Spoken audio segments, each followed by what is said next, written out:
Isang buwan na simula nung lumipat kami ng bahay. Malaki ito at makaluma. But the thing is, hindi ko gusto. Hindi dahil pangit, kundi dahil ang bigat sa pakiramdam. I hate the ambience of the house.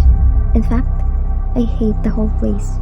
Dagdag pang nakakapraning kung tumingin ng mga tao. Parang gusto na nila akong paalisin. One afternoon, I came home from the market. The house was unusually loud and full of cries. Binitawan ko ang bitbit sa kadali-daling pumunta kung saan nanggagaling yun at dinala ko ng mga paa ko sa sala. Doon ay nakita ko si mama na may kaharap na isang babae at isang lalaki. Ma? What happened? Hinila ko nito sa tabi. Lumingon ito sa dalawa bago tumingin sa akin. I think they need our help. Their daughter has been missing for years now and they don't even know kung buhay pa ito, patay na. Naaawang sambit ni mama. Ma, I already resigned. I'm not a detective anymore. I glanced at the couple. Naawa ko nang marinig ko ang hikbi ng babae. I'll try to talk to Jake. He might take the case.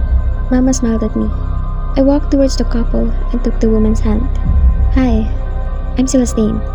Nang makita niya ako, she immediately shoved my hands away. Nagulat ako sa ginawa niya at maging si mama ay ganun din. The woman stood up and shot me a cold glance. Hindi namin kailangan ng tulong niyo. Madiin itong sambit at hinila paalis ang asawa. I stood up, irritated. Then don't. We're not forcing them. Rude. Naiinis na sambit ko habang matalas na nakatingin sa daang tinahak nila palabas. That night, I woke up because of a muffled cry from my parents' room. Tumayo ako at tumungo roon. I called on them but no one responded. Napatigil ako na biglang naging halakhak ang kanilang iyak na naririnig ko. Nagsisimula na akong matakot. Ma? Pa?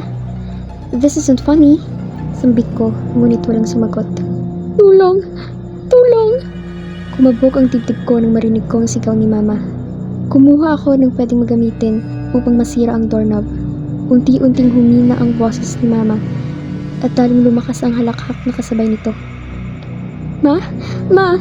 Please hold on! Naiiyak kong sambit. Nang mabuksan ko ito, halos gumuho ang mundo ko nang makita ang duguan at wala ng buhay na katawan ng magulang ko. Tuluyan akong napahikbi dahil doon. Sunod kong tiningnan ng tatlo pa. Napatras ako ng bahagya na makilala ang mga ito.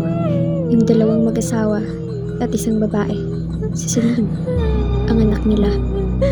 Tagtad ng saksak ang katawan ni Celine. Tapyas ang tenga at ang dila ay putol na nakapatong sa dibdib nito.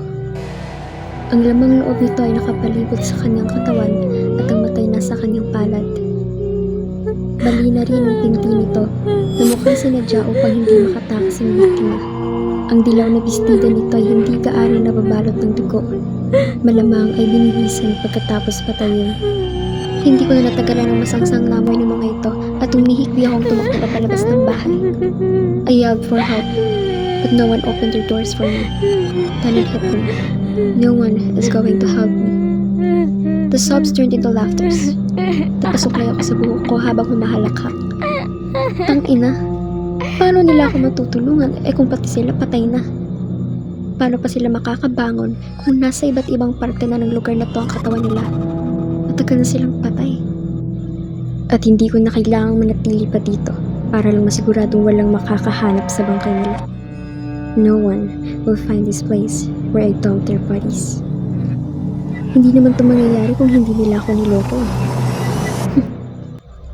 Bumalik ako sa bahay at naliko. Nakangisi akong nag-impake at nilisan ng lugar para bumalik sa bahay namin ng asawa ko, si Jake. When I arrived at the city, I stopped when I saw a poster of a familiar face plastered on a post. I looked beautiful there, but unfortunately, hindi na nila makikita ang mukhang yan. Pinunit ko ito at nagpatuloy sa pagdadrive. I checked myself on the car's rearview mirror and smiled. You really are pretty, Celine. No wonder Jake chose you over me. Sadly, I didn't get to marry him.